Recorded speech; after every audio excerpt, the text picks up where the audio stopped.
media professionals, students, and all the participants who have joined here and watching live streaming at Akka TV YouTube channel. I wholeheartedly welcome you all. The resource person for the first session is Dr. Uma Shankar Pandey. So before inviting him to present his view, let me take a few minutes to introduce him.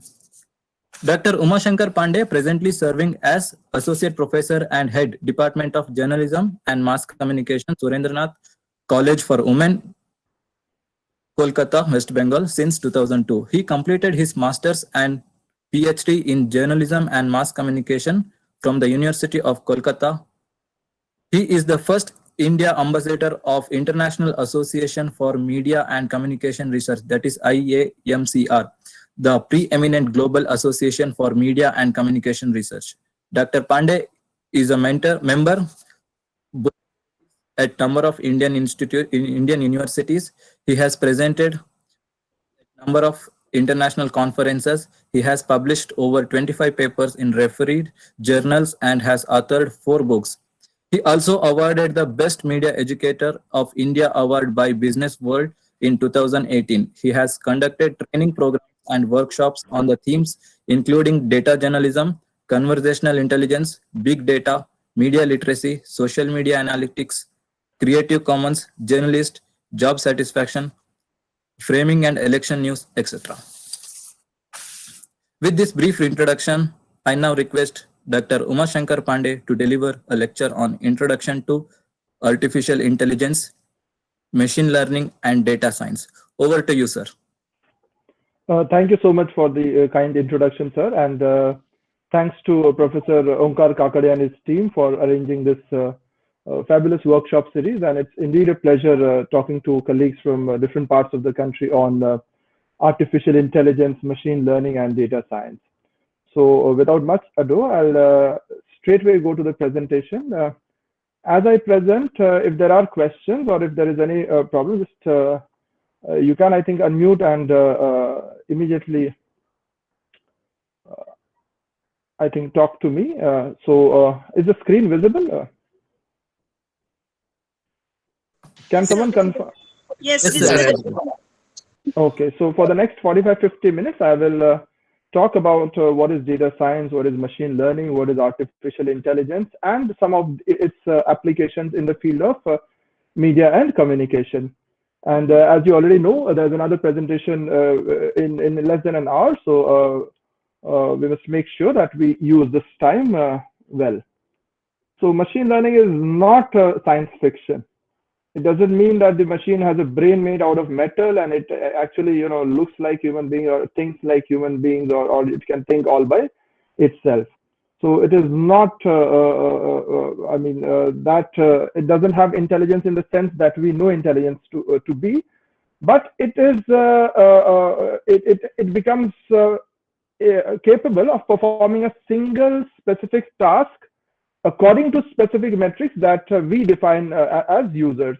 So we'll find out all these things as we go along, but to put the record straight, I'm sure, you understand this is in half jest. We know that the machine is not as intelligent as we know it to be. I'm sure we know about this as well, that we are living in an environment where this is the kind of data that we have at the moment, and it is increasing at an exponential rate. So we have 44 trillion gigabytes. So if I have to put it in Indian terms, it would be 44 lakh crore gigabytes of data. 1 trillion means 1 lakh crore. So that much data is there in the world at present, and there's a term for that. 1 trillion gigabytes is known as 1 zettabyte. And if I have to explain that in layman terms, if I put all the data that is available on the planet onto DVDs, then we'll have stacks long enough to circle the Earth 55 times. So it's that much of data as of now. And it keeps ever increasing. As far as the use of data is concerned, for the Indian user, it is also been growing at a rapid rate. It is estimated that in 2019, we had per user usage of about 10 GB per month, and it is expected to increase to 15 GB per month on an average by 2024. So that's huge amount of data that we are consuming, and it is expected to bring about a change in lifestyle and in a lot of things that we do, or a lot of things that we consume. So that's what we're going to talk about in today's presentation. So if you can see the screen, and these Venn diagrams are quite popular over the internet, and we can find out that these things do tell a lot of stories. So data science basically we'll see is a collection of mathematics, statistics. So basically it's applied statistics at some level, about data visualization, and also exploratory data analysis. So as we go along, we'll explain how data science is different from just pure analysis. It goes beyond that. And within this block of artificial intelligence, we have machine learning and deep learning. So later on, you'll get to know about all these things in detail. So this is basically a crux of what data science is and what artificial intelligence is. And there is some kind of an overlap between the two. And at this intersection, we have what is known as data science, which is at the intersection of math, statistics, visualization, and exploratory data analysis. So it is more than analysis, we'll see. And machine learning, of course, is a subset of artificial intelligence. So before explaining what is data science, let us find out what data science actually does. So this is from Hilary Mason, and this is what she said about 8 years ago. So it's relevant even today.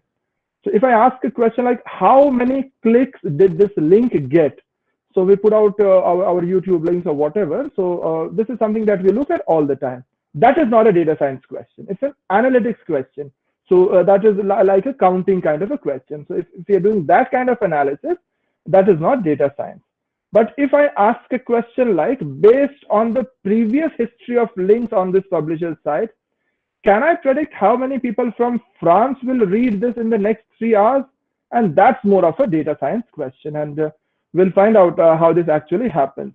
So basically, it's beyond analysis, as we said, and we'll be using applied statistical modeling along with computer skills to make these predictions or to get more insight into data. So data science provides deeper insight into the data we will just soon see. Artificial intelligence basically is a collection of problems and methods related to making computers behave intelligently. So we'll again, I mean, as I said, this is for the first part, but as we go along, we'll just explain that in details. So artificial intelligence is where the computer actually acts out. In the data science part, it is the analytical part. But here we actually make them do things. So we can teach computer how to play chess, for example, or to automatically translate English into Kannada, for example. We know that, and I'm sure all of you would have realized that that translation is not very exact. So that is where some of this intelligence is still, I mean, needs a lot more fine tuning. We'll talk about that in greater details as we go along. So important to understand this distinction right at the beginning. In artificial intelligence, we make them do certain things, and in the data science, it's more like analytics plus. So we are doing something beyond normal analytics. In machine learning, on the other hand, we and as we've already suggested, that it is a discipline within artificial intelligence. So it is focused on using data to build intelligent systems. So certain things that we already know, I mean, how the machine learning works. For example, when we get a spam from a Nigerian prince telling us that, you know, if you just write back to him, he has about $1 billion to spare and he's willing to transfer it to your account.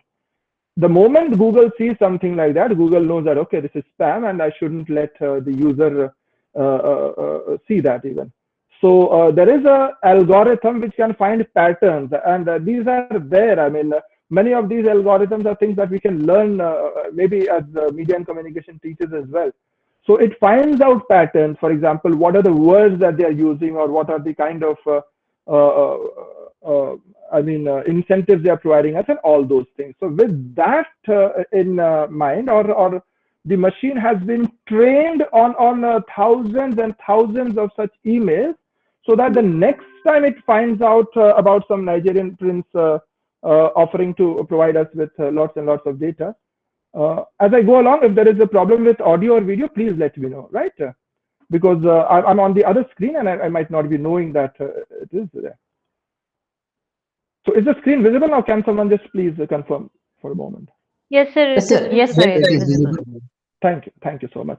So the next time the Nigerian prince sends a mail to us, and all of us know that, we are losing out on those billions of dollars, but Google wouldn't let us see that because it knows it's spam. So this is basically what is at very basic what machine learning is. We'll find out. I mean, there's a lot more it does apart from recognizing that whether an email is spam or not. But that's what intelligence is about when we are talking about machine learning intelligence. We make the machine learn and relearn based on the data we provide them. So it is learning based on the inputs we provide to the machine, and based on that input, when it sees some other kind of data in the future, it can tell us with some degree of certainty whether it is spam or not. We will see that this is one of the usages of natural language processing, but there are many other things that machine learning can do. So as I just explained there, data science, and I'll have one or two more figures to talk about that. So basically in data science, we are talking about this statistical inference. So if we're talking about probability, we are talking about regression, we are talking about such things. Of course, data visualization is also a very, very important part of data science, because that's where a lot of the inputs are, and that's where a lot of analysis is. It's about some kind of an experiment design, and domain knowledge is important. And of course, if you are not communicating it, then again, it's not in the realm of data science. We'll see another Venn diagram very soon where we'll find that at the intersection of all these things, we have what is known as data science. So this is again from Calvin Andrews, and it's available on the internet. So data science, he suggests, is where you need to, and believe me, there's no perfect data scientist. I mean, it's almost impossible to find out people who would be very good at all these things. But this is just to give you an idea about what data scientists do most of the time. So overall, it is a scientific method, of course, because it works on the principle of falsifiability. There is a lot of maths involved there, although we may not need to know all of them. Of course, it is a statistical application. Advanced computing is required, and basically it's advanced computing plus statistics which makes it so useful, and also visualization. Some kind of a hacker mindset, which is more in a positive term. Then domain expertise of whatever you're doing. So if it is about language, then you must have some expertise in that kind of language and all. Data engineering, so the ability to not just access data, but to clean and to analyze and to do all those things using computer programs like Python and R, for example. So data scientist is a person who should be able to leverage existing data sources and create new ones as needed in order to extract meaningful information and actionable insights. And these are some very important terms.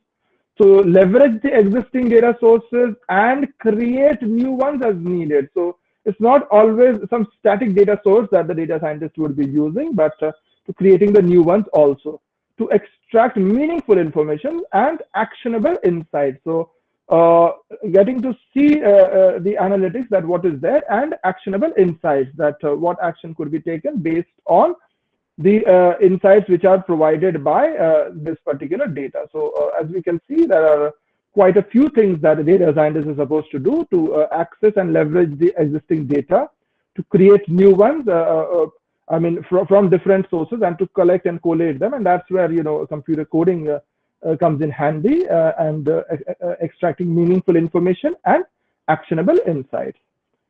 So if I just want to zoom that. So this again is from internet, and this is from Stephen Collas, as we can see. So as you can see, this is the conjunction of communication, of statistics, of programming, and of business. And there are some wonderful, humorous ways that they are suggesting it. Somebody is only good at business and who doesn't have all these things is an accountant. Somebody who's good with business and also statistics is just a number cruncher. somebody who's good at business and statistics and communication, then he's an analyst. Or somebody is good with business and communication is a salesperson. So just to suggest that it's not not at the nerdy end and not even at the other end. So it's like the perfect, and he may not always exist. It might be very utopian, but this is what the data scientist has to do. He has to be good at a lot of these things. Business here basically would mean the domain expertise. So instead of business, if you want to talk in non-commercial terms, we could be talking of this as the domain expertise. So it could be something else other than the accountant. But I found this figure to be extremely useful to suggest what data scientists do. So basically data science, and as I said, there is quite a bit of overlap between data science and machine learning and artificial intelligence, as I said. There are quite a few things that it does. First of all, it can predict a value based on the inputs. So we will just see how machine learning actually works, but this is one work, or this is one class of thing that is possible through machine learning, that it can make a prediction. That if and that's what we see on Facebook most of the time. Facebook can realize your picture out of 1 million pictures, and it will ask you that, is it you? So that's where we'll talk about recognition, but prediction also is whether it belongs to a certain class or not. Classification, I just suggested that, this is one of the work that data science and machine learning can do. It can tell us whether a particular, it can tell us, and with certain level of confidence, and that is also very important. It cannot always be 100% certain, and that is something that we must realize, because it is based on statistical probability. So as in translation, we know, and I'm sure that all of us have wonderful humorous tales to tell about how the translation does not work, and how the translation is not as good as it should be, because there the precision is almost 40 to 50%, and so that's where the natural language processing is not very useful. And I'm sure we understand the reasons, but when I discuss natural language processing, I'll come back to that again. Recommendations. So Amazon actually knows that if you've bought laptop, for example, you might be needing the laptop cover, or you might be needing some web camera or whatever. So it can, or even Netflix, if it knows that if you watched Social Dilemma, or what next you could watch, or if you've been watching the Big Bang Theory, these are the kind of things that you can watch. And there's another video where I talk in detail about how this digital surveillance goes on. But again, this is more in terms of recommendation. Pattern detection and grouping. So it can, we'll talk about supervised and unsupervised learning.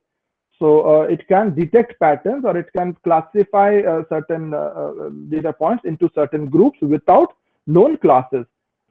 Anomaly detection. So there are a lot of frauds which can be detected only in terms of how things are written, or how people talk, or those kind of things. So because the machine is trained to recognize certain kind of patterns, if it sees a break in that pattern, it will know that it is not you, it is somebody else. Recognition, of course, we know about recognition, and there are a lot of ethical implications of recognition as well. As especially in terms of privacy, that everywhere you go, you are recognized. And of course, if somebody else puts up a picture of you, or somebody who looks like you, immediately Facebook will send you a message that, is it you? Do you want to tag yourself? So they keep on recognizing people who look like you as well. Actionable insights. So we could have dashboards, we could have customized visualizations, and those kind of things. There is this automated process and decision making. So the credit card approval is also automated in a big way, and it's not only through your CIBIL score or things like that. It is based on a lot of other factors. So just in a matter of seconds, it could tell you whether you are good for taking a loan or not. It could score and rank, it could segment, it could optimize, it could forecast. So quite a few things it can do. Again, it's taken from Alex Castronis' article available on the internet. This is the book which came out recently by the Reuters Institute and the University of Oxford, and they took a kind of a survey of journalists about what are the most important enabling technologies for journalism. And needless to say, 7 out of 10 journalists think that artificial intelligence is one of the most enabling technologies that we can see in the future. And as I spoke in my inaugural lecture as well, where I suggested that, whenever there has been a new technology, there have been people who have thought that probably it might lead to a lot of bad things. And we have that classic Socrates' example where he said that because we are having paper, or paper has been discovered, people will not try and memorize things. So it will not be a good thing because they will be writing down everything. So their brain functions will be affected, or they will be becoming very bad at memorizing things. I don't know whether it has been a good thing or a bad thing, but actually, these are the things that have happened. And again, we have had a lot of, these discussions whenever, we had the printing press, or even when we had computers, there were a lot of discussions about how good or bad the technology could be. So we'll talk about both the good and bad things in today's discussion. So as we've just suggested, that artificial intelligence makes it possible for machines to learn from experience. So we make the machines gain experience by providing them with all those kind of data, so that later on it can adjust to inputs and perform human-like tasks in that particular domain, not in other domains. So the machine would not know any other thing apart from the thing that it has been taught to learn. They rely mainly on deep learning and natural language processing. So we'll talk about natural language processing. Using these technologies, computers can be trained to accomplish specific tasks by processing huge amounts of data in very short amount of time. And that's where the machine is useful, that it can recognize those patterns, or it could recognize those groups or classifications within a very short period of time. And I've spoken about this in a different place as well, about the use of artificial intelligence. So the Peruvian news outlet Ojo Publico, it has created such a tool so that whenever it sees some kind of a corruption in government documents, the AI can flag that. And as we've just seen that it is the artificial intelligence algorithms are very good at searching for patterns or looking out for patterns. So whenever it sees a very different kind of a pattern, it can flag and say that, okay, there is a possibility of some wrongdoing there. And this is one thing that the BBC did recently, especially during the coronavirus crisis, and there were thousands and thousands of people asking those questions about what to do and what not to do, and about the veracity of certain claims about coronavirus and everything. So the BBC brought out its own artificial intelligence-powered chatbot, putting in the data from their own reporting sources and from official sources from all over. So training the machine on these things so that it could answer those questions based on evidence. So we've had deep game playing algorithms, we have robotics, we have Google Maps, suggesting which route to take and all. So we'll just skip over that. There is this South China Morning Post, which uses AI to identify lookalike audiences. And even the Reuters is using this speech-to-text technology to add time-coded transcripts to its archive of videos. So if anybody wants to find out one particular moment in these 125 years, it can do that just the click of a button. So this is again a very interesting cartoon I saw. I could call it a meme as well. So this is a machine learning system, right? Yep, you pour the data into this big pile of linear algebra, then collect the answers on the other side. What if the answers are wrong? Just stir the pile until they start looking right. So basically, this is what happens there. I mean, this is the algorithm. This is where we put in the data and we get the answers. If there is something wrong there, we just stir the pile until it starts getting right. So this is, again, a humorous take, but much of it is true. That we train these linear algebra or we train these algorithms to look for the answers, or look for patterns or whatever based on the data we provide them. And if there is, we spoke of the confidence levels and the precision levels and all that. If they are not sufficient or they're not good enough, then we will have to redo it, or we have to refine it. So we will see that the natural language processing algorithms, this keeps continuously being refined. So so machine learning is where this program, they learn from experience. So they can be learning from analogy to a lot of other things. So we'll just find out what we do in machine learning. So very quickly, I'm going to talk about the most important parts of what we do in a machine learning set. So the most common practice in machine learning, and there are a lot of programs there on many of these, Coursera and Udemy platforms, and I happen to do a couple of these programs about learning machine learning. So this is how we do that, and we use Python codes to do these things in a very simple way. So basically, the common practice is to split the data into two sets. So say, for example, we have 10,000 data points about maybe students of this university. So we take in all the data and we split that into two. One of which, so it could be into 75% and 25%. So the 75% of the data would be the training set. And on the training set, we make the machine learn the data properties. We make it learn about what is there in the training set. And then we use the testing set later on to test these properties. I'll explain what these properties are and what we do. But important that we realize that we are making the machine learning program learn on the training set. So basically, for example, we could be using a lot of pictures about different vehicles. It could be a bicycle, it could be a car, it could be any other vehicle, it could be a rickshaw, it could be a auto, anything, aeroplane. So we put in the images into the training set, and we tell the machine that, okay, a bicycle looks like this. So we are teaching the machine to recognize bicycle the next time it sees a bicycle. So if we have thousands and thousands and thousands of photographs on which we are training the machine, so the next time the machine sees a bicycle in a picture, it can identify this is a bicycle. So before we set the algorithm into the motion, we use a testing set. So the file that we spoke of here, this is where we do the testing, and if it doesn't work properly, we will refine it, and there are ways of doing it. There are I'm not going to get into the technical details, but basically we refine the training till the prediction is of an optimum value. So this is basically what we do in machine learning. We train the machine into data sets, and we expect that it would recognize those kind of trends in future as well.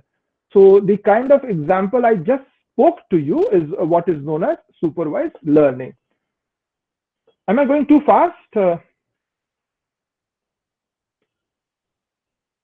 It's okay, sir. No problem. Oh, okay.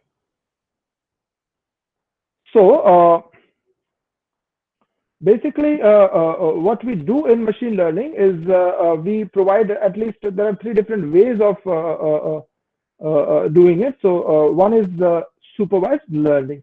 In supervised learning, in the example I just gave you, we tell the machine that this is what the classification is. We tell it, okay, this is a bicycle, this is a car, this is a rickshaw.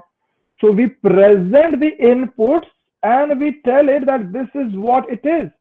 That, okay, if you see this, you should recognize this as a bicycle, or if you see this, you should recognize this as a rickshaw, or things like that. So we are providing the labels. We are providing the labels to the machine so that the machine knows that, okay, if I see something like this, the label will be this. So the computer is presented with example inputs and their desired outputs.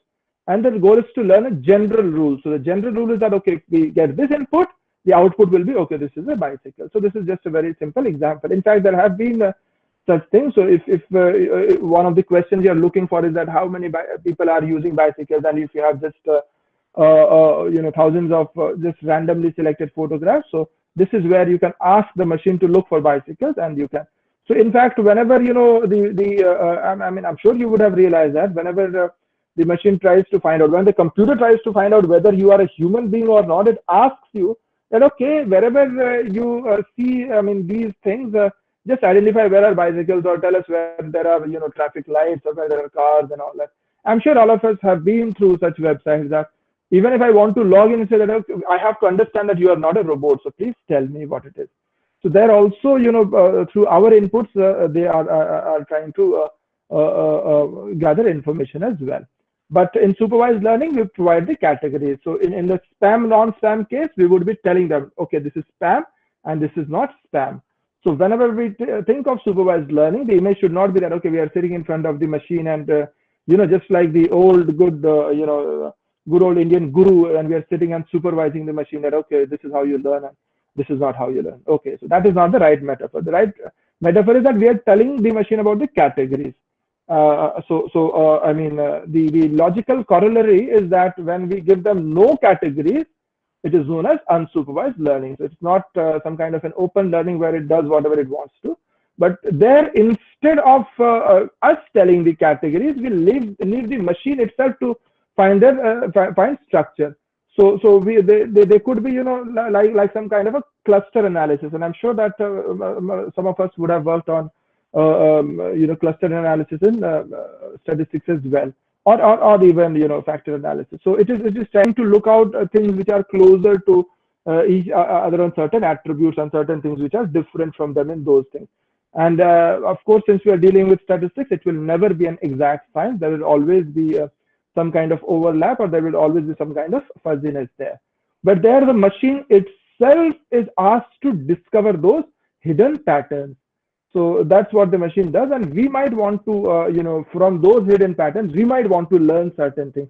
So here we did not know about what those labels are, but based on what the machine has discovered,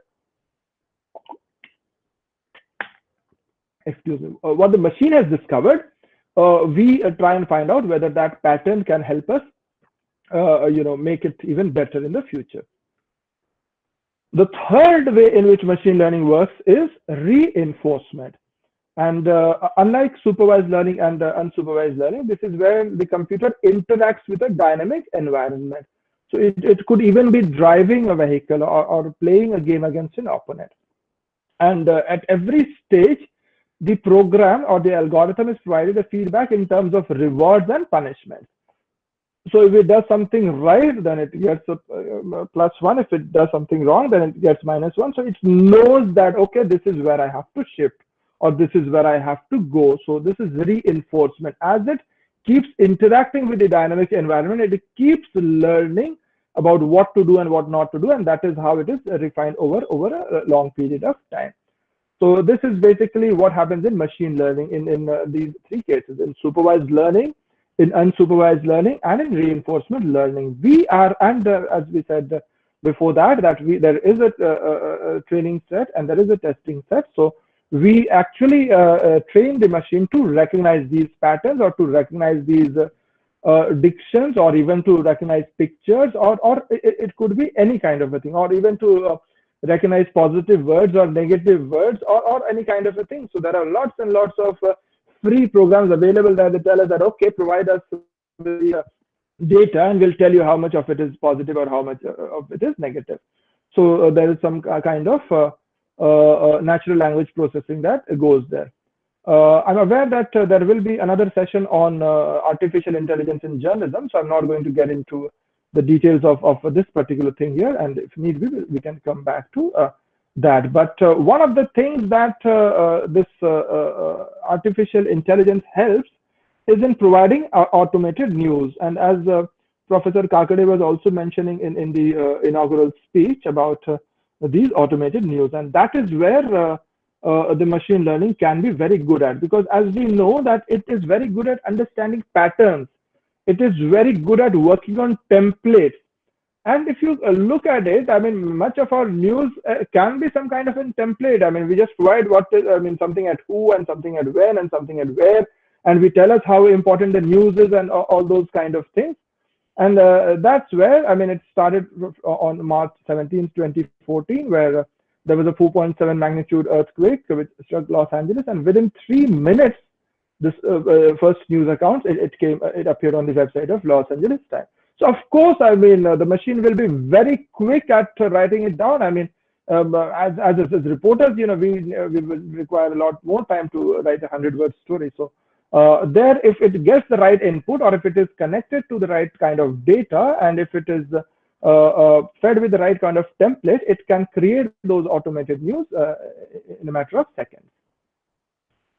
So this is something that I have been talking about in detail right from the beginning. So let's talk about what is natural language processing, and that's very important for us to understand, I mean, especially in terms of as media and communication scholars.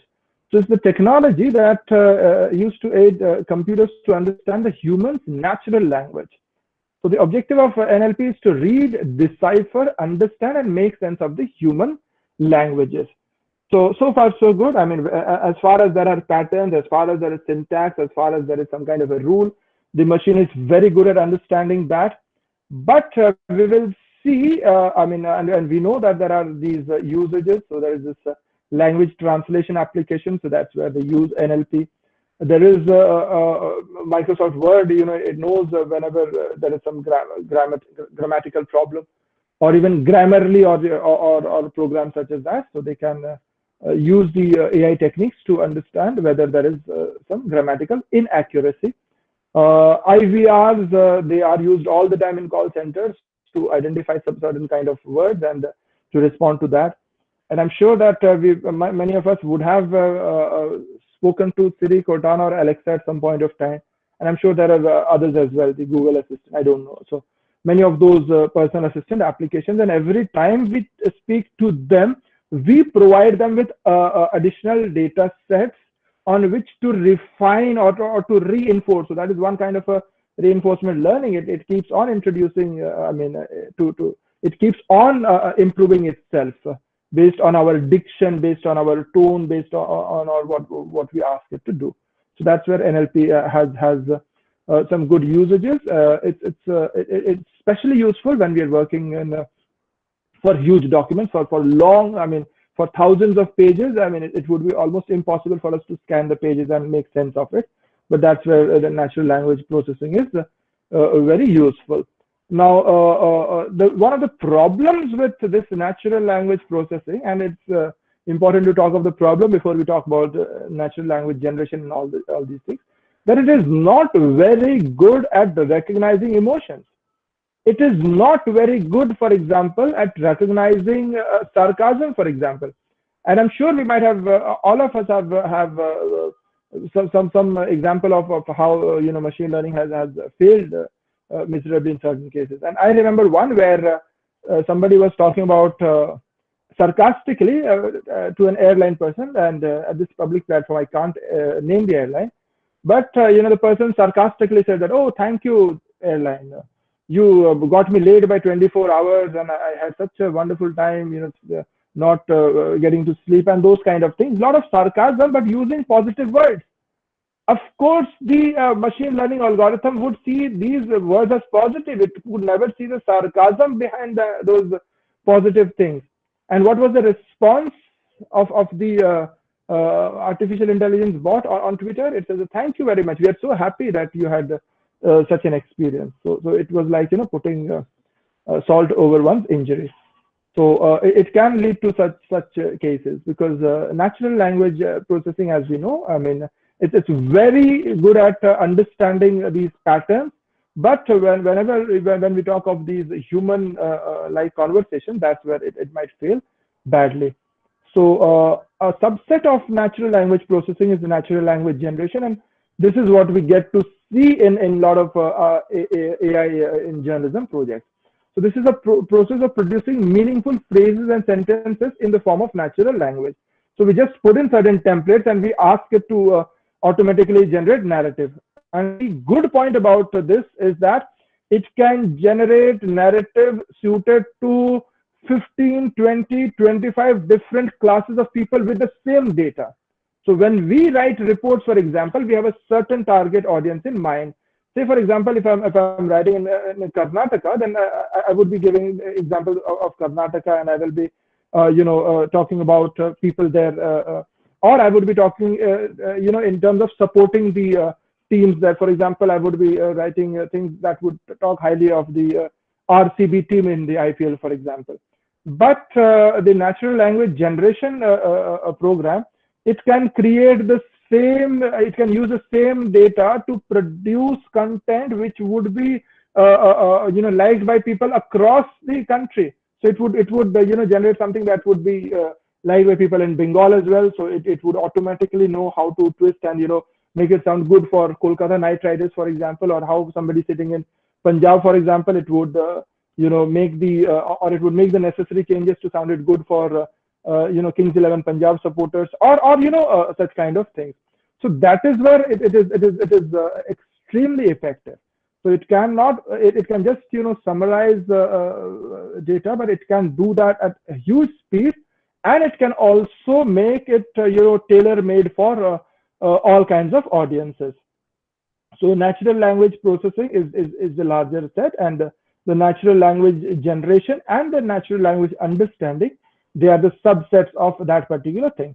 So when we actually try to do natural language generation, before that we have to do the natural language understanding, and that's where, as I just said, a lot of these artificial intelligence translation projects are not very useful.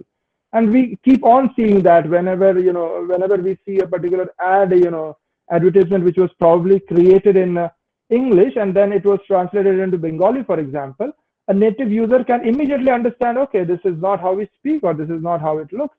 So it's still not as natural as it should be, but it's still very effective in terms of that you do not require any extra resources, or it can do it in a matter of a few seconds. So we have these kind of programs. So there is this area energy program. This is a commercial program. It can, you know, transform structured data. So you just put data in terms of tables. It could be about any table. It could be maybe just a cricket score, and you ask it to create a story out of it, and it could create a story out of it based on your requirement. Or it could be just a small summary. It could be a human interest kind of a story. So based on the templates you provide, that it can in a jiffy, you know, create that narrative. There is this narrativa. So this is again the same thing.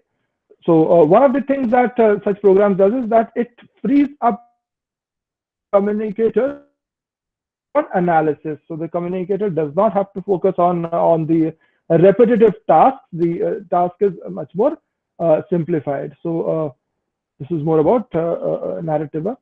I wanted to talk a little bit about Internet of Things also, but I don't think that in today's perspective it is that important. But basically, Internet of Things is where it you know, it connects all machines to one another. So everything would have a sensor. So I mean, the air conditioner would have a sensor. It would know when to switch itself off, and so on and so forth.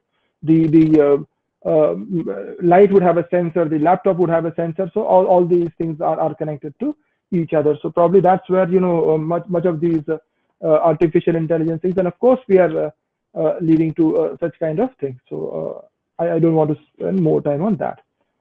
Again, as I suggested, these programs, it can help us create all these different formats of storytelling with the same kind of information. So we could be creating photo galleries or timelines or short videos or chatbots or newsletters or VR, AR or data visualization or listicles, long form stories, alerts, explorable explainers, or even audio experiences from the same data sets, from the same structured data. And all these templates are created, and that's where the human touch comes in, that the template has to be created by us. So we spoke about the tailor-made content, about how AI model can create those tailor-made content, and this is what even the BBC is doing, and many other people are doing about it. There are many other uses of AI as well. So for example, when there are, and here in Bengal we are getting ready for elections, and there are lots of these rallies and all, and every people, I mean, how many people attended a rally, you know, those kind of questions are always raised, and that's where these AI programs, you know, using those drone cameras can provide us with some precision about how many people were actually present there. We've just spoken about photographs, looking out for certain kind of things in photographs. So that's where the AI can do that. It can also look for some causal links where you can, you know, explain certain things. But, and this is a very important but, humans will always be needed for explainability. So it's not only about training the data set, but also about making sense of what is being said, and you know, these things where the human journalists will always be important. And just as an aside, this is again, I mean, it was published about 6 years ago. It was found that news audiences could not distinguish between automated and human journalism.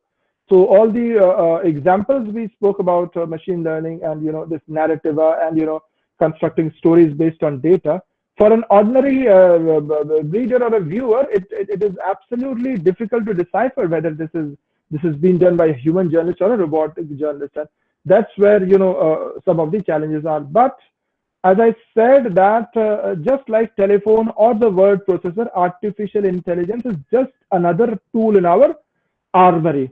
The jobs that require creativity, which requires ideation, creating ideas, or even empathy, they will not be automated. I mean, it is not possible.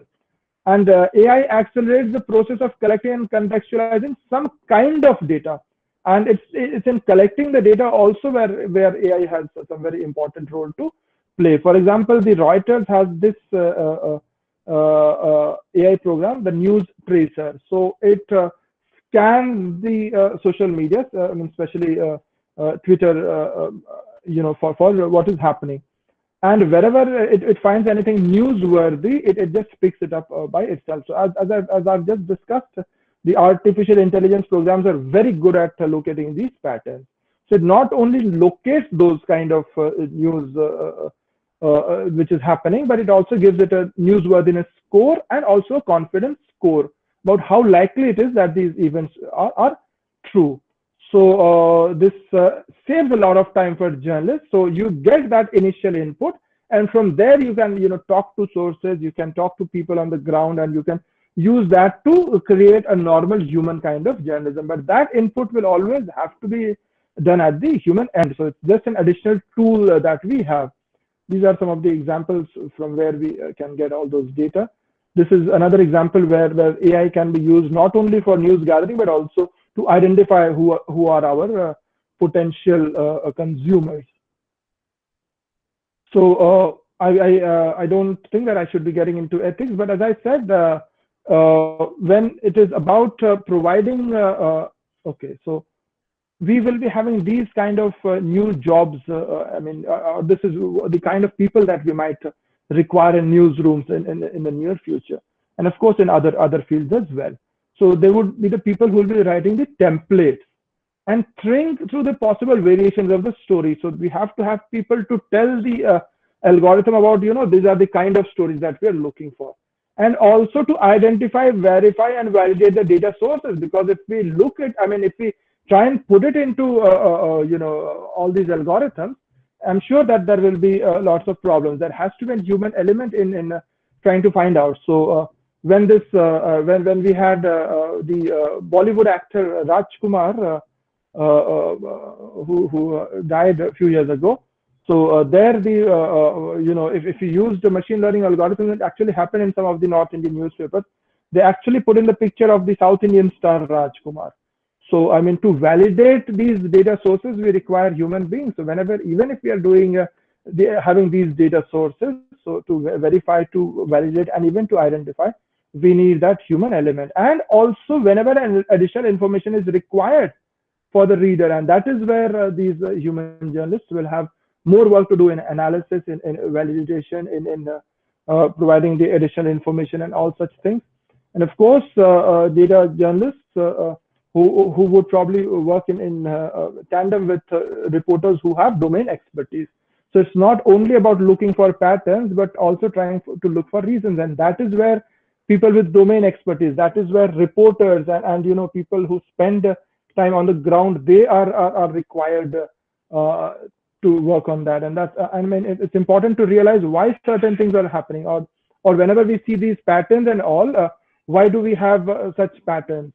So that is where the data journalist, or that is probably where the future of journalism could be. But it will never be totally computerized, because we will need to have those human input. We will need to have the human explanation for that. For example, there could be some recent government decision which could have led to that. Or so looking for these associations, looking for those reasons, looking for the story is where the human element will always be required. So it is, as I said, just an additional tool in our armory, but it can never ever replace good old journalism. So I stop here for any questions you might have, because in 5 minutes time we'll be having another presentation. So if you have any questions, I'm free for questions.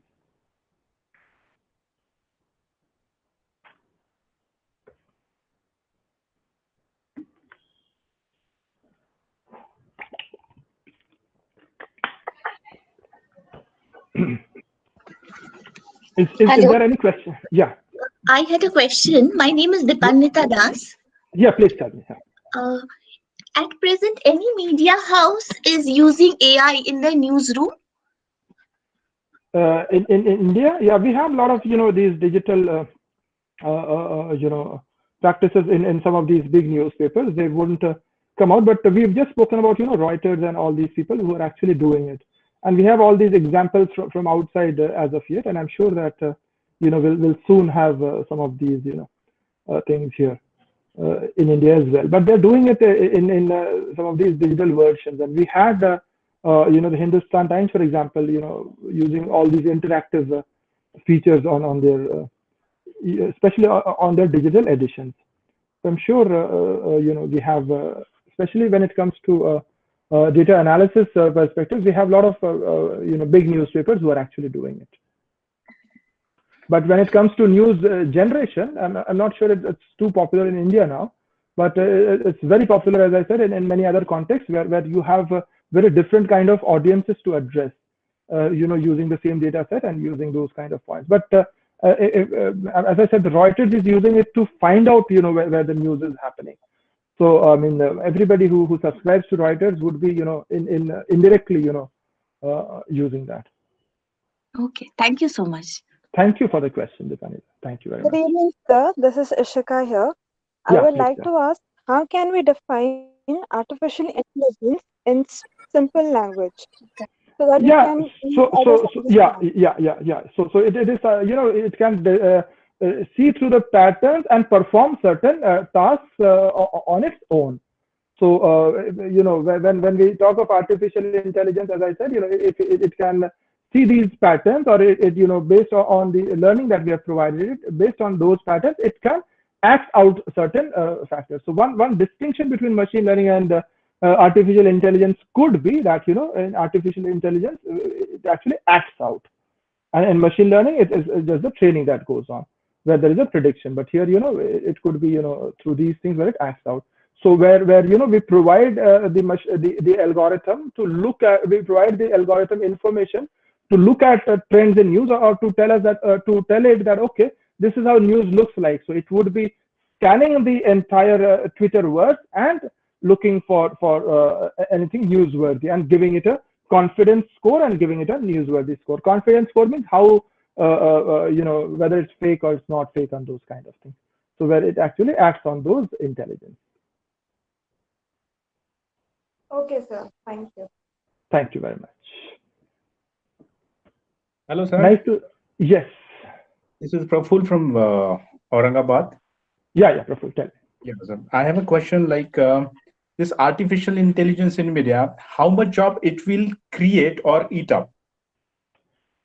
I mean, what opportunity will it create for journalists? I am always an optimist, and I don't think that I grew up in Bengal in the 90s and all, so we had lots of debate on whether computers will eat up human jobs, and we ended up being the IT superpower that we are, and we have that huge IT enclave in Sector 5 here in Bengal. And I'm sure we have all that in Bangalore and all the other places. So it doesn't. There are always. It just brings in a change in culture. It changes the way we've been working. I'm sure it will never. Everything happens for good. It doesn't eat up anything. It will provide us with a lot more opportunities. Provide us with a lot more ways of doing those things. So probably it could be that these work from home kind of things would get more, or we would be having more of working on projects or these kind of things. But I'm sure. It's difficult to look into the future, but again, as I said, I'm an optimist, and I believe that it will have more positive consequences than negative. And of course, I mean, in the next session, you will be talking about deep learning, and there are problems of deep fakes and all, and I'm sure we realize that how this technology can be misused, but every technology can be misused. So I'm more after. In addition to that, I just want to ask you one more question, like, sure. What upgradation that a journalist, see, a journalist is always play with word and he's just familiar with only typing and creating a news. But with this artificial intelligence, what kind of upgradation that is needed to be from his side, the journalist side? So what are the challenges ahead? Thank you, Praful. I mean, I've been doing this for the last few months. I mean, and one thing that I think will become more important is all these data journalism structures will become a lot more important, because when our generation, I've been a journalist for a few years. I've worked in the Asian Age for quite some time. So our seniors, they were not very adept with using the Microsoft Word processor, and I remember some of our senior journalists would write on hand and tell us to type it out on the computer. So using computers for page design and word processing was a big thing there. But as we talk to the present journalists, it's important to have those spreadsheet skills, for example. So recognizing these data stories from the input that we already have. So it could be simple skills of Microsoft Excel or Google spreadsheet, where you can look for stories in data. So using data as a source and data as a tool. So I'm sure these are some of the opportunities that we have in data journalism, for example, and a lot more, in those respects. So maybe some of them could be specializing in some kind of computer coding and all that. So a lot of journalists are already using that. So it could also be about, using your own platforms or other than the traditional media platforms. So lots and lots of, good things to look forward to. Thank you, sir. Yeah. Hello, sir. I am Uma from Delhi. Yeah, please. Yes, sir. As you quote one example of airline that somebody have quoted sarcastically, and in language processing, we could not find that what is the means idea behind that for giving this message. So can we overcome all these type of sarcasm in AI by using some other device or add? That's a very good question, ma'am. Yeah. So as I said, it keeps on, that reinforcement learning. So now it has been recognized that, okay, this was one problem that has been faced. The next time the algorithm looks something at that, it will also try and see for additional information. So the patterns that we taught them at the beginning, where it was just looking for those words like thanks and positive and good and all that, apart from that, we would want the machine also to look at, things which are related to these words or which happen in conjunction with these words. So that is how, it keeps on learning and relearning. So it's a very dynamic process. So the same algorithm would treat it as, another input, and next time when it is provided with that, it would do a better job of it. And as I said, it's a dynamic process. And of course, if you see, Google Translation, and at times, the translations are absolutely laughable. I mean, we have a newspaper called Anand Bazar Patrika, and if you look for a translation, it just says that, happy market something or whatever. So it does that. But as I just said, that it's just improving. So probably the precision would have been 40%. It is probably 45% now. I'm sure it is an iterative process. This iterative process will carry on. But that's how it goes, and that is why some people would not even regard some of these artificial applications as scientific. They think that it is not scientific. So that's another argument. I don't want to get into that argument now, but that's that argument there as well. Thank you, sir. Thank you very much. Thank you, ma'am. Thank you for the question. Thank you, sir, and thank you, participants, for the questions and discussions. Now we will move to the one question, sir, please. Yeah, Umar. Sir, please kindly let me know, sir. Artificial intelligence, however, is it important if we can relate it with social media research, sir? Yeah, it is. I mean, a lot of the inputs that we are getting, it's from the. I mean, as the Reuters example, as I said, that it is taking inputs from the social media, because that is a a digital place where all the information is freely available. It doesn't have to give you a phone call and say that, okay, Umar, what do you feel about it?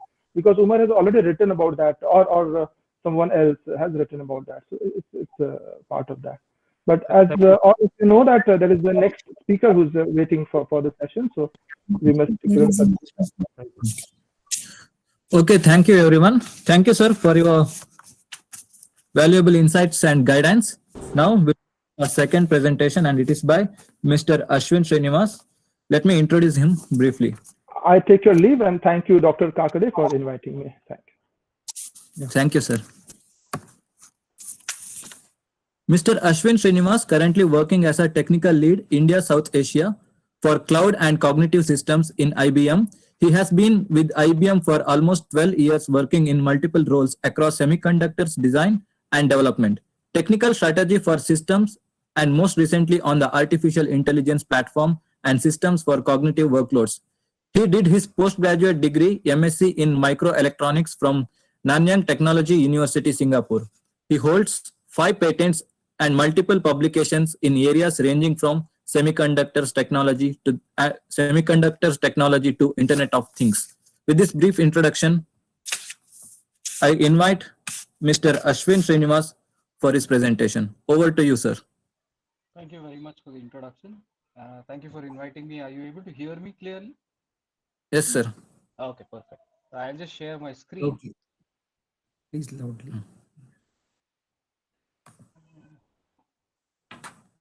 Share ಮಾಡಿ. Please let me know once you can see my screen. Yes, sir, it is visible. Okay, thank you so much. Sir, your voice is very low. Please speak loudly, sir. Is it better now? Yes, sir. Yes, it's fine. Okay, perfect. So I'm going to start with an introduction to machine learning and deep learning. And let me state at the beginning that I do not have a media background. But I have been fortunate in my work to be involved in a couple of use cases around this industry. So I will highlight that, and I have a small demo to show you at the end. It will take 2 minutes. So let's quickly start because I have quite a bit of material to cover. So I was listening to the question answers in the previous session, and there was a question on what is artificial intelligence, what is machine learning, what is deep learning. I understand the confusion. These words are bandied about with gay abandon, right? So the meaning is a little lost, but let me try and make it concise. So artificial intelligence is the broad term. It means from the words that you are trying to mimic behavior of a sentient being like a human. It's not at that level. In some cases, it is beyond that level, but generally speaking, it is not at that level. By allowing certain algorithms to learn from data, okay? And there are many ways to do it. So the two most commonly used techniques are machine learning and deep learning. So they are both subsets of artificial intelligence. Machine learning and deep learning have been around for a long time. Machine learning has been around since early math, Newton's time, okay? And deep learning has been around since the 60s. So what machine learning does is you use a lot of statistical techniques. So if you remember your middle school math, you drew a straight line. If you had a number of dots that you wanted to join and they were distributed and you wanted to join them in the best possible way, you would draw a straight line. So that is a statistical model. In mathematical terms, you call it linear regression. So statistics, machine learning is an advanced form of statistics. Now, deep learning is a fairly newer concept. It uses what is known as neural networks. I will speak a little bit about that. Those neural networks try to mimic the actions of neurons in the brain. And the important thing about deep learning and the difference is that you don't tell the system how to get the pattern out of the data. It learns on its own by going through vast quantities of data in a repeated iterative manner, right? Now, while these are extremely good English terms, in reality, the advanced machine learning and deep learning are blurring the boundaries, right? So let's leave it at that for now. So that's just to set the context. So, but this is common, right? This slide shows what happens when you do machine learning or deep learning. There are three main phases. There's a training phase, There is a validation phase and there is an inference or production phase. So in the training phase, you give all the data. For example, you want a model to understand English language. You will try and train it on Wikipedia's corpus, because that is the largest corpus of English words, which is freely available. If you wanted to do translation, you will have to train it on one language, let us say source language being English, and another data set, which is say Mandarin or Hindi, and you will have to try and match the two, right? So that is the training data set. And then you use several algorithms. I'll speak about those structures. In deep learning, they're all built on neural networks. In machine learning, they're built on various other various techniques. And finally, you extract what is known as the model. Then you give it new input data, which it has never seen before, and try and see what prediction it makes, right? You find out if that So prediction sorry is to actually. intervene, but your voice is really low. Oh, I'm so sorry. Is it better? I don't know why it's so Yes, low. hello. Okay. Okay. So, uh, so what I was saying is, once the training phase is done, there is something known as validation, where you give the algorithm new data, which it has never seen before. It is supposed to make a prediction. And I think someone previously mentioned the prediction. You figure out how many times. So if I give it 100 such tries of input data, how often does it predict it right? How often does it predict it wrong? Those give various measures of how well the training has happened. And if you're not happy with it, you do this retraining. You figure out which areas it didn't predict right. So for example, it is not translating some words correctly, or it is not generating a sentence correctly. So you will have to figure out which part of it is not working right, provide data only for that kind of piece which is missing, and retrain until you are happy. And then there is a phase called production, where now the model is put in. For example, today Google uses a very advanced model to try and cluster its news sites, which means topics of a similar nature are put together, right? When you do search, right? So I'll explain that later. So now this is in real time. As you search for, say, news articles on COVID, for example, it should cluster all the top resources that match COVID from various publications across the world, right? Now that is it, it is doing that in real time. If you're not getting the right answer, that means it has not been trained right. So Google has already finished phase one of training. Internally, they have validated it, and now they are putting it for the world to use, right? So that is where that phase is. So those are the three main phases of any machine or deep learning algorithm. So there are a bunch of categories. Sorry, there seems to be an echo. Wow.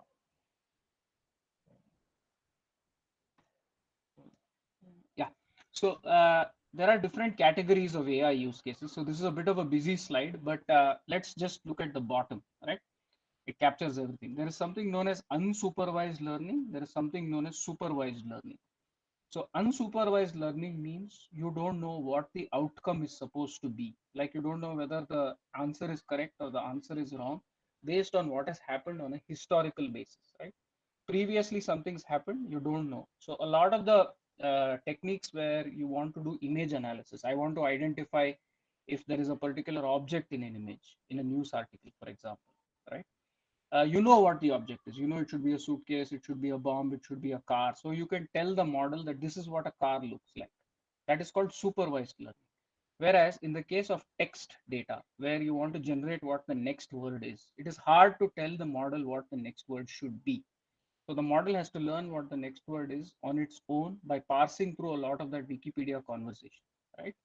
That is called unsupervised learning. So those are the two main categories. Then there is a third one, which is slightly different from all this, called reinforced learning.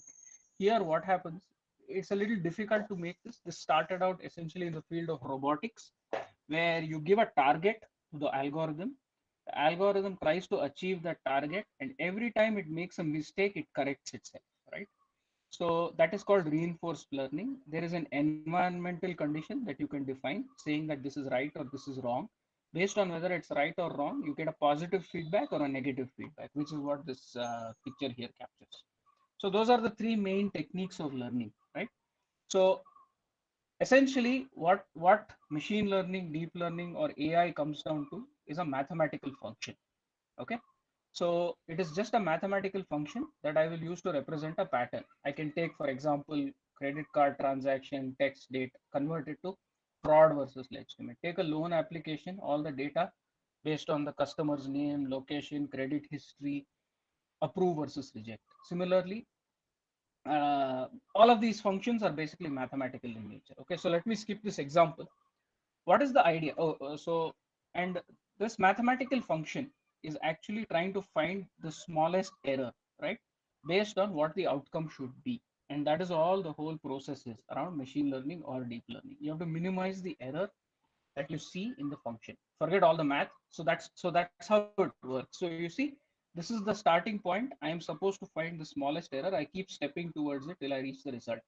So if, for example, I'm trying to write out text and I have been reading text in English. So let us say I've been reading text like cow jumps over the moon. You know that the word the in this context refers to moon, right? But that the model has to learn. It starts out by finding out which words are closest to each other, but it could be a very far error. Over time, as it reads more and more data, it understands that the should be connected to the moon. Okay. And who jumped? The cow jumped, for example. So all of those things are minimized in this learning process, right? So that is how it understands context. Okay, so let me skip over a few things. So these are the kind of things that you should become familiar with in a terminology of the algorithm. So these are all AI algorithms. The first few are machine learning algorithms. I cannot go into them on detail. It's a very vast topic. I will try and walk through a couple. And then we have neural networks, which are the core for all AI models. So we'll talk about those in a little more detail. So the simplest machine learning model is called linear regression. So this is what I was talking about. Very clear to all of you, I'm sure. Straight line equation. So I know that the best fit, if I wanted to use only one variable x to represent the outcome, would be this straight line. Okay. Now this one. Now we know that the data is distributed little funnily. So I need to put more higher order functions. So x square, x cube. And this becomes more and more complex because I have more variables, right? Because now I have a of x plus b of x square, so on and so forth. This is also falling under the realm of machine learning because I try and find those a, b, c, d values by myself as a scientist, as a data scientist. Okay, so this is a form of special form of the straight line equation called logistic regression. The outcome here is one of two categories. I want to split it between these two. So this is also a mathematical function that a computer can draw. Basically, it is measuring the distance of each of these squares from a line here. I mean, each of these circles from a line here and the distance between each other. So it tries to split them across this plane. Okay. So these are all reasonably straightforward functions, right? So now, when we come to things that are probabilistic in nature. So, for example, let's take two sentences. The previous one was a cow jumped over the moon. The dog is in the kennel, right? Now, there are three the's in this paragraph. Each of the the's have a probability of being attached to a particular word in that two sentence paragraph based on where they are placed in the sentence, right? So the change now from the previous kind of algorithms is probabilistic in nature, right? And it has to be learned by the data. So when you start moving to a probabilistic format, you get into what is known as a neural network, right? Now, essentially in a neural network, there is input layers, there is something known as hidden layers, and then there is an output layer. Okay, this is the base for all sorts of artificial learning, deep learning, sorry. So the input layer could be anything, but it has to be numbers. It cannot be anything other than numbers. So now the numbers could be, for example, credit card transaction values. So you can put in various information. Each of those inputs go in. They get multiplied with various combinations. You can see these lines going across. So they combine with each other. And the final output that I want is whether the transaction is legitimate or fraudulent. And I have data which I've captured previously saying for these kind of inputs, I get a fraudulent transaction. For these kind of inputs, I get a legitimate transaction. Using that historical data, when I run the neural network and I pass all those data transactions through this entire network, the model learns on its own what features are important. So which of those inputs are important, which are not, right? In the case of text data, what is happening is now those two sentences that I passed, I'm just giving those examples. We actually have to pass maybe hundreds of thousands of sentences, right? And over time, as the data gets crunched by this neural network, it tries to understand which words belong to, which words are placed closer and which words are placed farther for a given corpus of text data, right? So today, if I'm giving data out of Wikipedia, it's understanding the English language word for word. Tomorrow, if I give it a document database full of legal language, then it will understand the words in context of legal language, right? So that is how I'm trying to create a mapping of the words, so that when I want to write a new sentence out, the model understands how to place those words in context, right? So that is how it works. So Ashwin, this sir, deep learning one second. is primarily like that. So I have a lot of slides on this.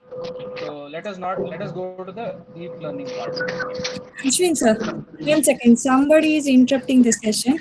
There is a lot of echo. Are you able to hear me? Manjunath, sir, can you please mute your microphone?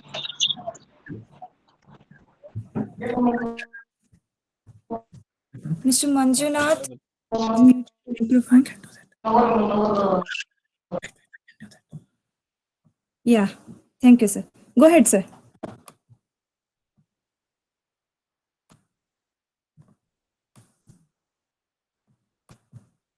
I hope I'm audible and it's not bad. If someone can tell me. Yes, sir. It is audible, sir. Yes, sir, you are audible. Clear.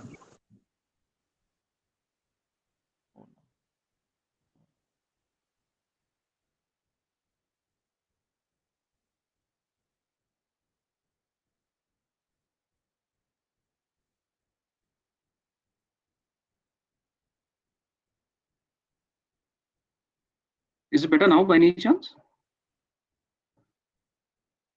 Seem to have a lot of feedback. Okay. Let's go back to the slides. Okay, so to get into the deep learning side in a little bit more detail. Okay, so what happens, we spoke about it. So let me start with how images are handled. So for example, these are a set of images. So, you know, dogs, cats, so on and so forth. How does the model learn to differentiate between what is a dog and what is a cat?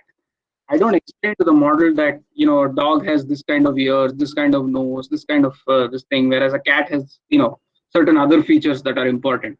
By providing it various images of dogs and cats, the process runs through this entire network and it's finally able to say some parts of this image are important to identify it as a dog and some parts of the image are important to identify it as a cat, right? So this is how this neural network works. It's called a multi-layer perceptron because it has in multiple layers. It has an input layer, multiple hidden layers, and an output layer, and it perceives things. So it comes straight from the English language, right? So, but what was traditionally found out is that these multi-layer perceptrons are not very accurate, right, from an image perspective. So they developed slightly more advanced neural networks called convolutional neural networks. They automatically extract these features slightly better, and therefore their usage across image analysis is extensive. So they're used significantly to classify images, to identify objects inside images, so on and so forth. And they are the basic building blocks for most of the image recognition algorithms, right? So how do, on a detail of how it works is essentially you're passing a filter across an image like this, and you're getting an output like this, right? So it is extracting. So from this image, the neural network has actually extracted the edges, it has extracted the curves, and so on and so forth.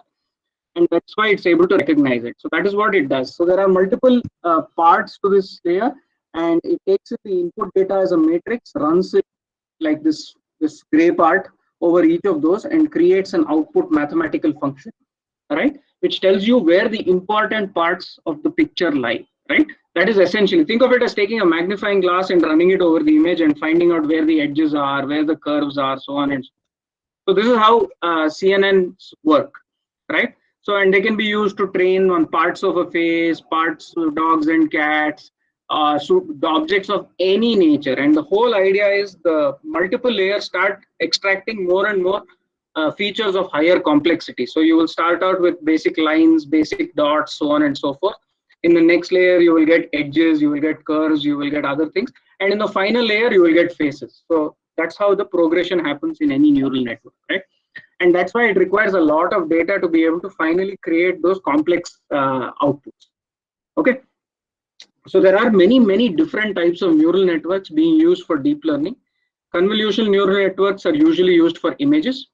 Then there is something known as a recurrent neural networks, which were traditionally used for time series analysis, like sensor data, so on and so forth, but also for text data, because in a text you need to understand, like I said, the context of a word. So you need to remember what came before. So recurrent neural networks are used for that. Then there are some issues with those recurrent neural networks which don't work very well if the sequence is very long. So if I have to read a long sentence where the comes in two places, once in the beginning and once at the end, the recurrent neural network is not able to map the two the's properly. So then they develop something known as LSTM. So long short-term memory. So these try to understand larger context. So, so there are many different things. So let's go to some applications. So there are applications on signal and image processing, handwritten text, digit recognition, object classification. Then there is a piece of image analysis called segmentation. Then there is detection of faces. So there are a bunch of applications. So let us look at what these things are.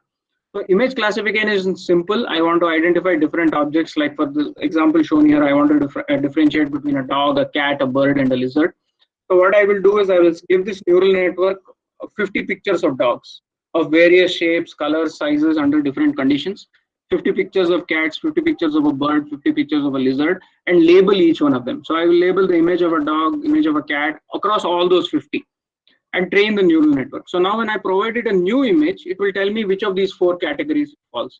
But if I provided an image of a new thing, let us say I provided an image of a horse, it is not able to classify because it has never seen a horse before, right? So that is how historical data is needed to train these classification models. What is object recognition? So for example, in this pizza, I've taken this picture from somewhere. So it has to identify various parts of the pizza. So I have to label each of these. So for example, I have to label this as a mushroom. I have to label this as a tomato. I have to label this as, say, an olive. Then it is able to identify each of those, right? So I can label a fork, spoon. So in one image, if I provide 5 different things and I want to identify each of those objects, then I have to train it like that. So the labeling process is a manual process where I teach the neural network what to expect. And the issue lies in the complexity. Now, what happens is when you go for classification, the neural network is not very complex because I only have to identify one outcome. Whereas in this case, I'm identifying 6 different types of objects. So the complexity of the network explodes because each of these things have different important features. Each of those have to be extracted. So not only is the data going to be more vast and wide, it is also the neural network which becomes more complicated, right? So object detection, as you see in this picture, is the outcome here. There are 2 different dogs, ideally, and these boxes show the boundaries of each of those dogs. Even though they are overlapping, the network is able to identify it because of the training that I have done, right?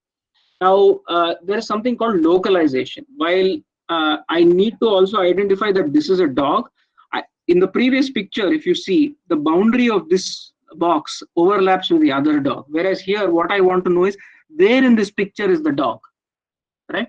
So I also have to minimize the size of this box so that it fits closest to the picture of the dog. So that is something here. What is it useful for? It is useful in applications where there are multiple objects and you want to ensure that there is no overlap, right?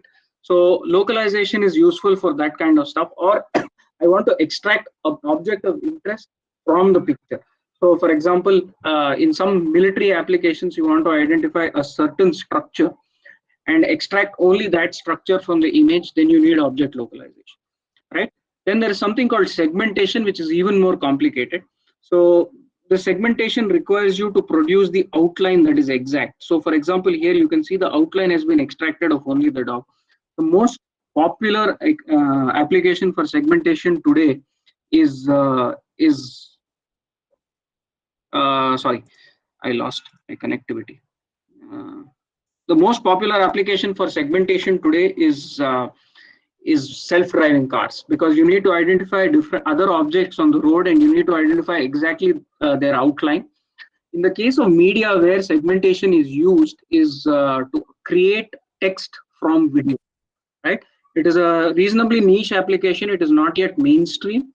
So for example, out of a video clip, you first extract images by creating frames. You analyze those frames to pull out certain specific objects, and then you try to describe that picture automatically.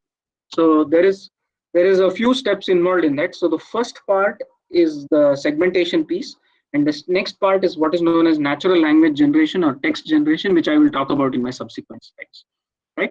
So this is even more complicated than object detection and localization, because now this boundary is actually at a pixel level. You're trying to identify which pixel belongs to the dog and which pixel belongs to the background, right? So the neural network model requires even more complicated here. We use a model called mask RCNN for this kind of job. The other thing that you do is colorization. So for example, to retrieve image, a black and white image, and change it to a color image. Now what happens is you actually identify the various parts that are present in this picture. So the park bench, the tree. I have to identify the segments that belong to the tree, the segments that belong to the park bench, the segments that belong to grass, and then add color to it. So essentially what happens is internally it is represented as 3 channels, R, G, and B. So now I have to know which channel to actually optimize for this. So image colorization is a slightly more complicated step post segmentation. Okay, so I can find out geolocations of where these photos are based on what are the objects in the image and how do I identify them. So this is another specific task that happens in image identification, and also increasing image resolution, right? So I have a blurry image. I am able to figure out that this image contains a nose, it contains a mouth, and how do I enhance it? Now the problem with this kind of algorithm is that it can make mistakes, right? So you see this enhancement of the image can go this to the picture on the left, which is accurate, or the picture on the right, which is not accurate, right? And there is a way of improving this, which we will talk about in subsequent slides, called generative adversarial neural nets. So they are an advanced form of neural nets, which we will talk about, which try and improve the accuracy of all of this. So it is these kind of structures are significantly used today in the fashion industry, and they are used to design new designs. Neural net algorithms are basically used to create new designs from old designs by trying various methods, right? So there are a lot of applications for images and deep learning. Healthcare is a big place where medical image analysis are used. Retail product images can be used for various things. They're used for detecting emotions on faces, to be able to identify if a person reacts well to a particular product or not. Okay.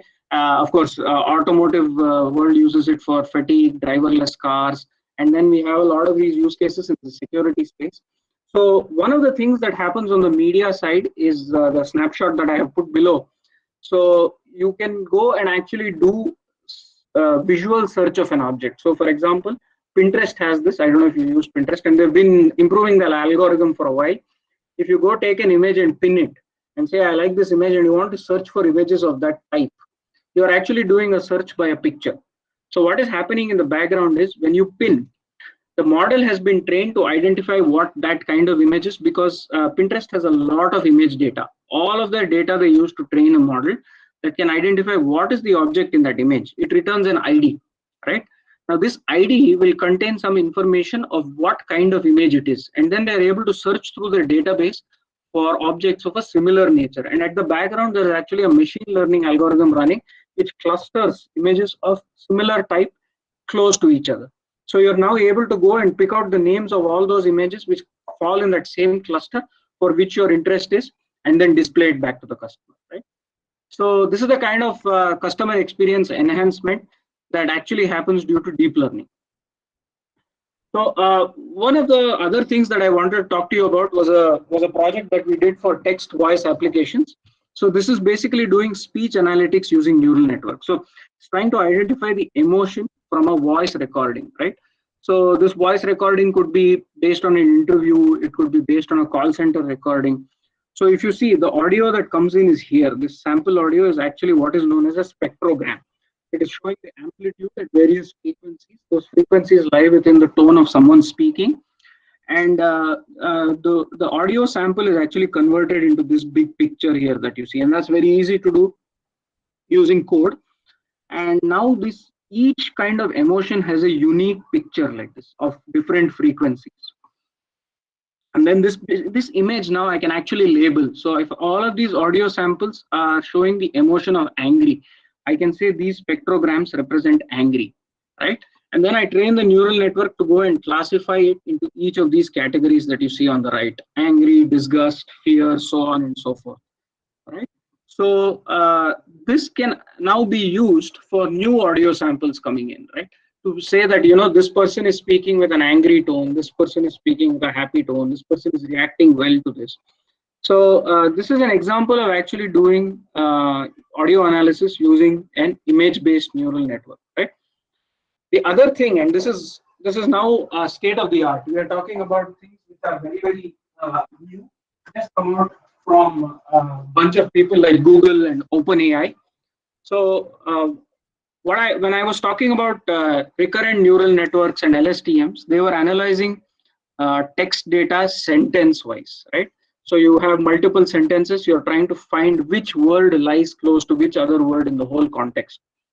Now, as you go through larger and larger data sets, it becomes cumbersome to find that mapping. So there are complex architectures called BERT, which stands for Bidirectional Encoder Transformer, right? So these things are actually now doing both forward and backward analysis of how the data connects, right, in text.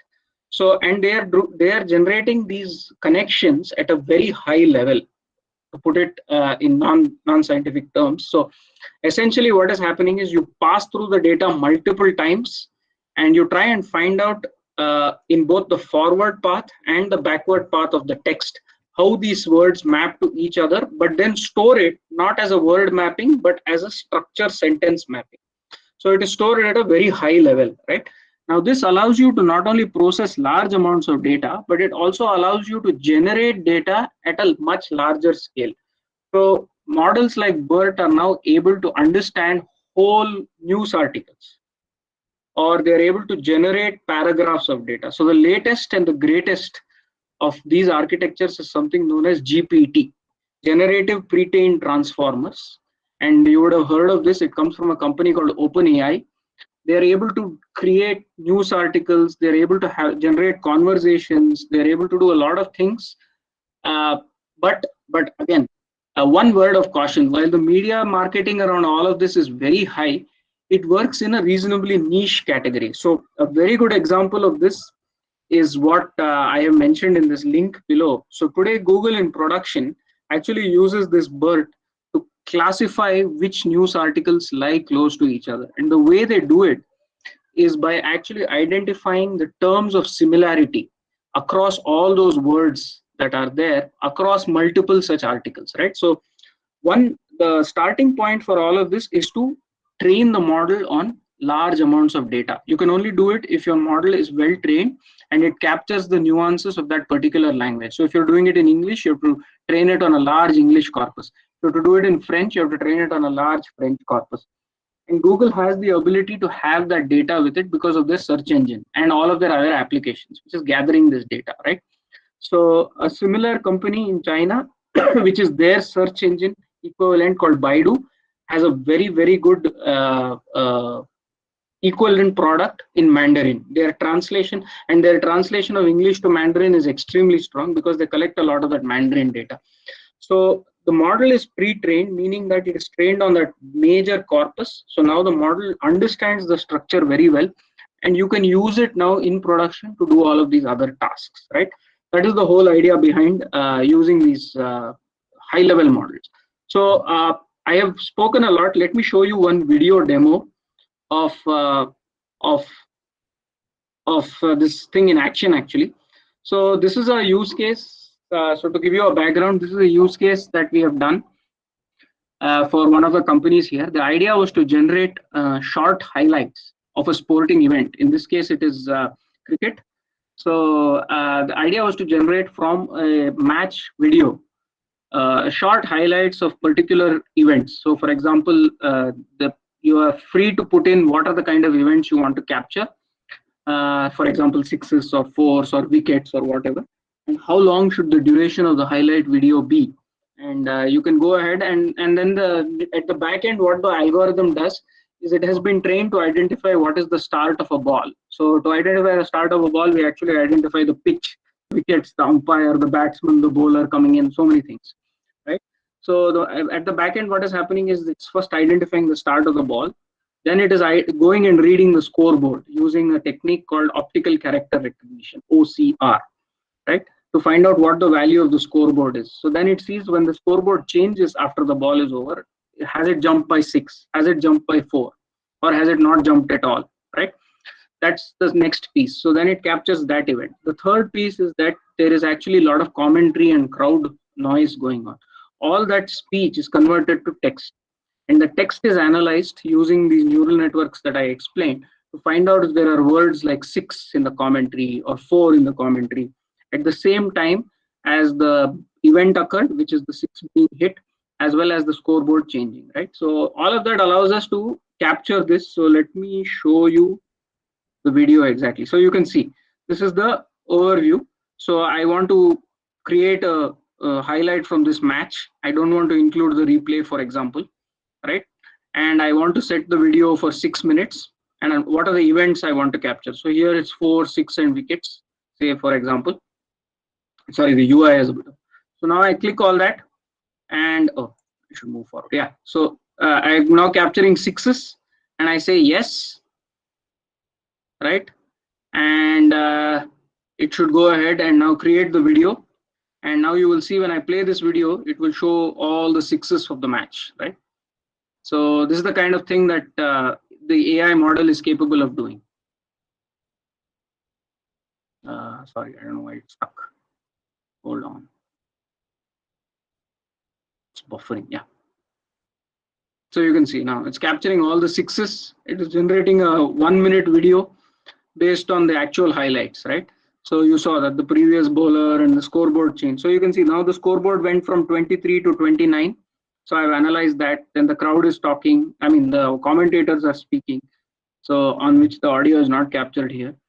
So this is how the whole thing essentially works. So this is I chose this example because it has all of the pieces that I spoke about previously. So it has the image analysis neural networks, it has the text analysis neural networks, it has the speech analysis neural networks, all of them put together in practice. So I don't know, I gave you a lot of information. We have a few minutes. I'll pause here. Any questions that you would like to ask, I'm happy to take them.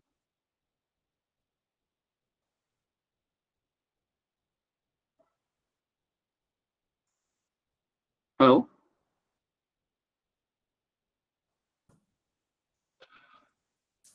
The session is open for discussion now. Please ask if you have any queries.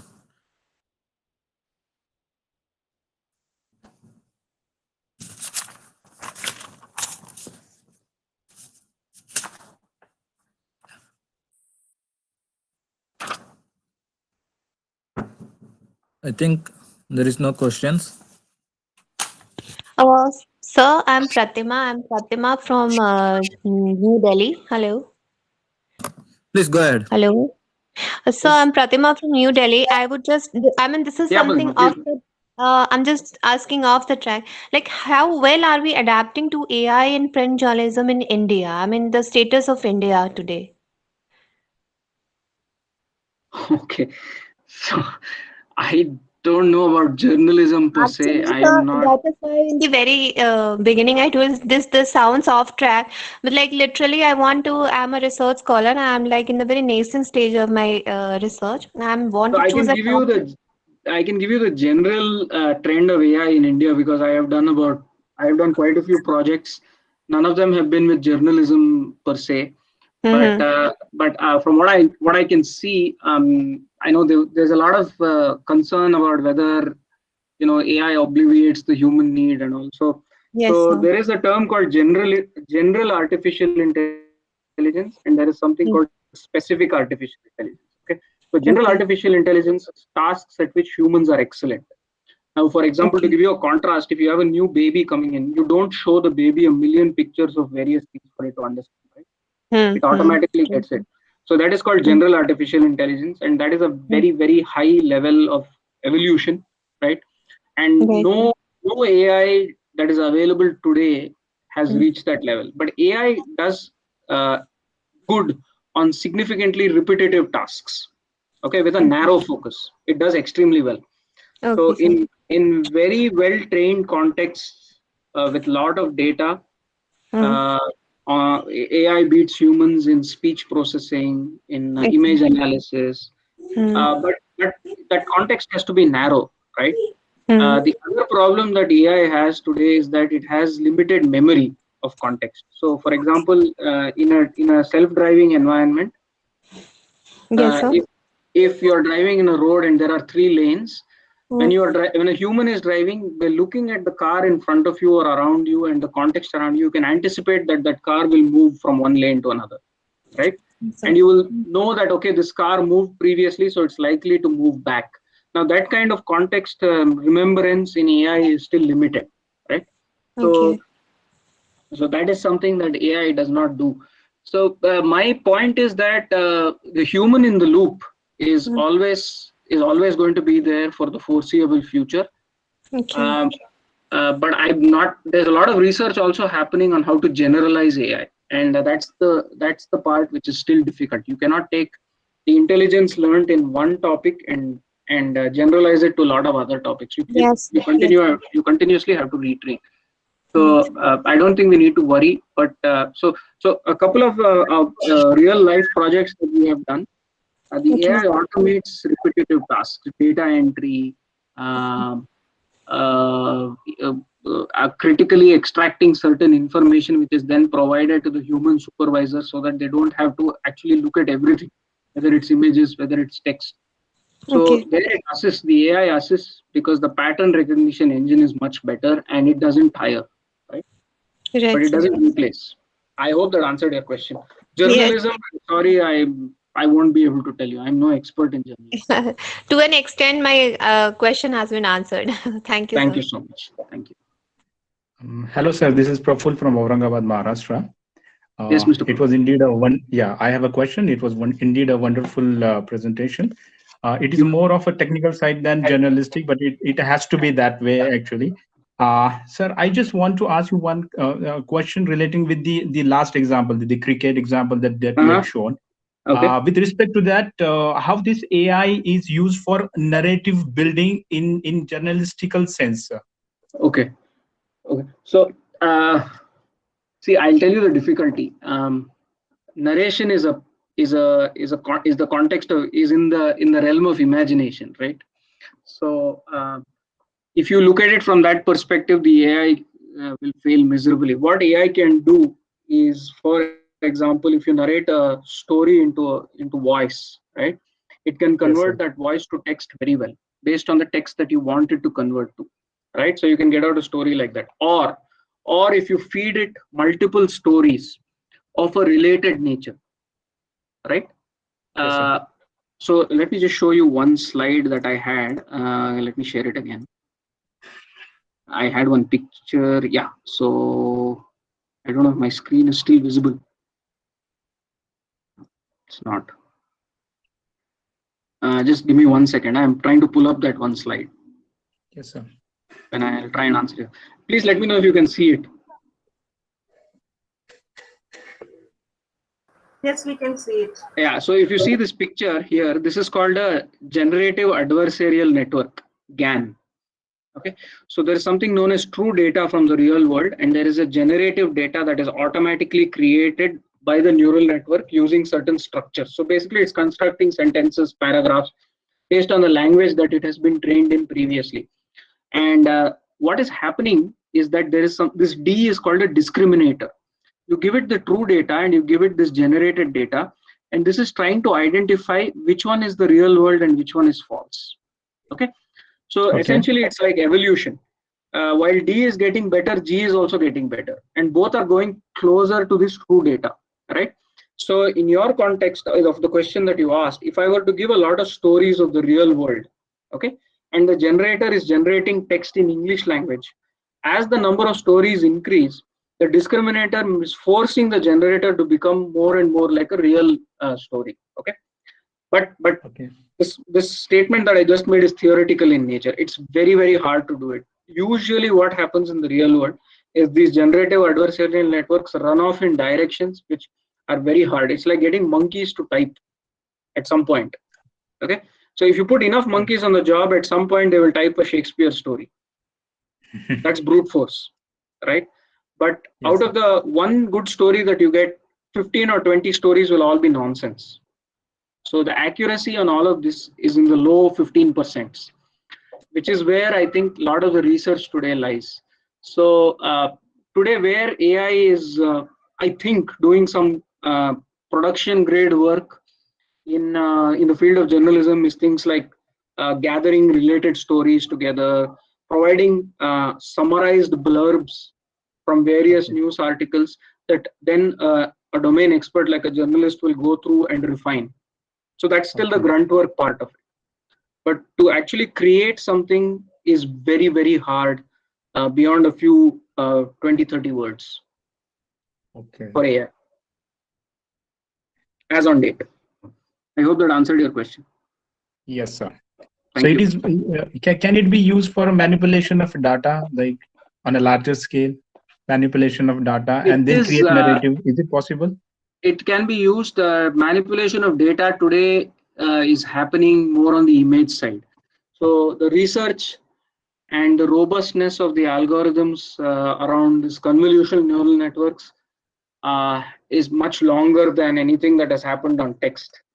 So the same generative, and also you have to see that the degrees of freedom on images. So for example, these images that you see here, the number of degrees of freedom that I have to manipulate and create one image from another is limited when compared to text. Text I can make combinations in much larger number of ways than I can do with images. So a lot of the fakes that are created today or data manipulation that is created today is based on images rather than text. And that is becoming very hard to differentiate. And it is all command driven, like when you had shown that example of a cricket, and then you ask specifically for sixes. So yes. so everything is command driven, like typically yes, typically it is command driven, and it is like, for example, so what the reason there it is limited to that is because you want only a certain amount of time. I could select the 6 4s and the wickets, all the 3. Okay. Right. Now in the case of text generation, right, usually the command is to generate text around a particular topic, right? So for example, you want to search and find out about COVID, right? So now the search criteria is what is driving it. So it has to be command driven. It cannot be open ended, because the corpus, it all depends on the original data that you give. And if that corpus, if you're asking beyond that corpus, the trade-off lies between generality and accuracy, right? If my query is very wide and general, the results that are going to come are going to be less accurate. Yes. Thank you. Thank you very much.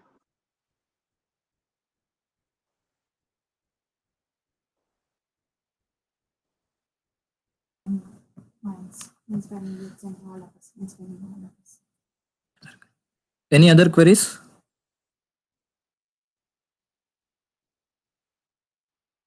Okay. Thank you very much, sir, for a resourceful presentation. Now, thank you so much. Thank you for inviting me. Have a good evening. Now we have come to the end of the session.